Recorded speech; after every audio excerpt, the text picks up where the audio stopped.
Welcome everyone. My name is Priyanka and the poem which we are going to study today is Animals, written by Walt Whitman.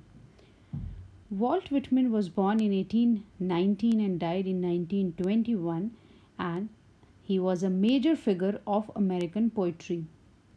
He was the one who broke the tradition of rhymed and metrical poetry.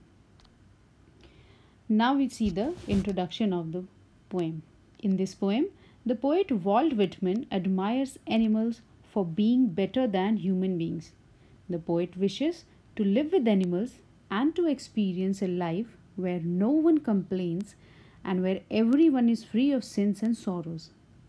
The most important theme of the poem is not to admire how good animals are, but to compare humans with them in order to focus on the flaws of their nature.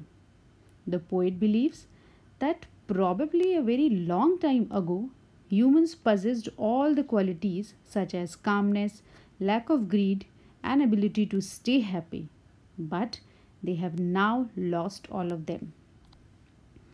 Now, the explanation of the poem stanza wise. We have first stanza in front of us. It is, I think I could turn and live with animals. They are so placid and constrained. I stand and look at them long and long. Placid here means calm. The poet says that he wants to live in the world of animals. Here, we can say that the poet finds the world of animals better than the world of humans. He further says that he finds animals more peaceful than humans. He says that animals are not running after worldly things like human beings. They are calm and constrained, and they have no greed for worldly things or any kind of achievements. They are self contained, means they are happy with life and never interfere in the lives of others.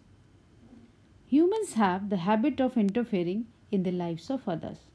So, poet thinks that animals are better than human beings.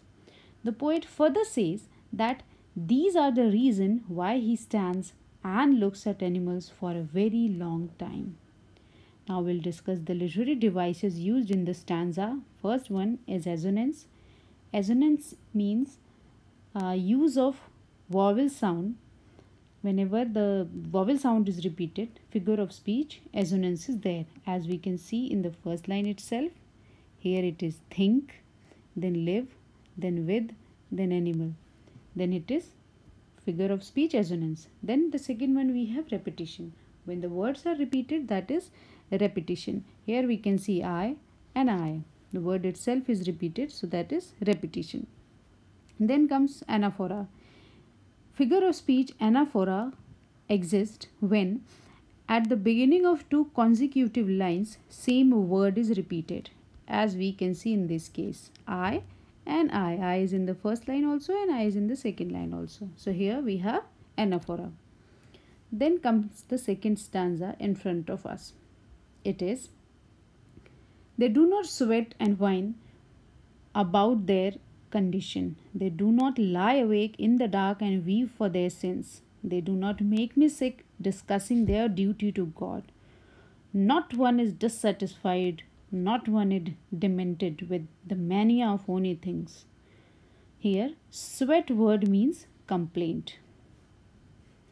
The poet here says that unlike humans, animals do not complain of any misery. Any misery, they do not complain. They never cry out loud like humans do to show what they have lost.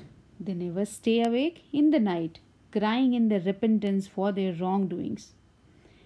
This means that animals are different from humans because they don't show anger or grief if something wrong happens to them. He further says that animals are very truthful because they never boast of their good deeds done in the name of God. He says so because most of the human beings do this. They try to show their good deeds and religiousness to others. They do so in order to gain popularity among their fellows. So, the poet thinks that the animals never irritate him by doing such things, just to gain some praise from their fellow people. He feels that the animals are not dissatisfied like humans. They stay happy with whatever they have. They never run behind worldly things. They never try to possess things of comfort or luxury. He says that none of them is mad behind owning things. When it comes to literary devices, again anaphora here. Anaphora was the repetition of words at the beginning of two or more consecutive lines. Here we can see they. It is repeated. It is anaphora. Second one is metaphor, where sweat and wind refer to the cries and complaints of human beings, which they do. Then we have next stanza. It is not one kneels to another, not to this his condition that lives thousands of years ago. Not one is respectable or unhappy over the whole earth. So they show their relations to me and I accept them. They bring me tokens of myself, they evince. They plainly in their possession. The poet here says that he has never seen any animal showing his devotion to anyone by bowing down in front of the person. They never do so, even for their ancestors. They do not show devotion towards God like humans do. No one among them is more respectable or important as we have in human society. Means in animal society, everybody is equal. In humans, being rich people are generally given more importance and are treated with more respect as compared to the poor. But in animal society, they never do exist. Richness doesn't exist. They never give importance or less important to any other animal. Everyone is happy, everyone is equal. They are not like human beings who find themselves the happiest or the saddest person on earth. Further, the poet says that animals are more honest in showing their relationship with other animals. Here he wants to say that animals use other animals as their food and they never try to hide this.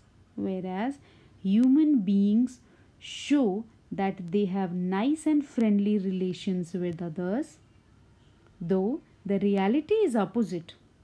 What the reality is? The reality is opposite to this. The poet says that he accepts the fact that animals are true towards showing their relations with other animals. They are true, whatever feeling they have, they are true in that. Now, literary devices. Metaphora, the inner qualities of human beings are referred to as token. Here the poet, as here he has said, they bring me tokens of myself. Here means inner qualities. Now we have the last part of the poem. I wonder where they get those tokens. Did I pass that way huge times ago and negligently drop them? The poet says here. And in the end, he introspects actually and says that from where animals got those good qualities. He questions himself that where his own good qualities are gone. Did he left them or had carelessly lost them somewhere? The qualities that were found in human beings in the past, like innocence, kindness, truthfulness, are now seen in animals. He wonders that humans gave up these qualities and they have been passed on to animals. We'll quickly do the summary of the poem. In the poem Animals, the poet has described his will to become an animal because he thinks animals are far better than human beings. Human beings are greedy and full of jealousy against each other, but animals are calm and self-contained. The animals are happy with what they have. They never complain about miseries and sorrows. On the other hand, human beings complain about their miseries. They give more importance to the rich and strong people. They stay restless because of their wrongdoings and run behind the luxurious things of this world. Whereas animals are honest about their relations and they don't give importance to a particular class. They live a life which is full of honesty and less of greed and jealousy. I hope everybody understands.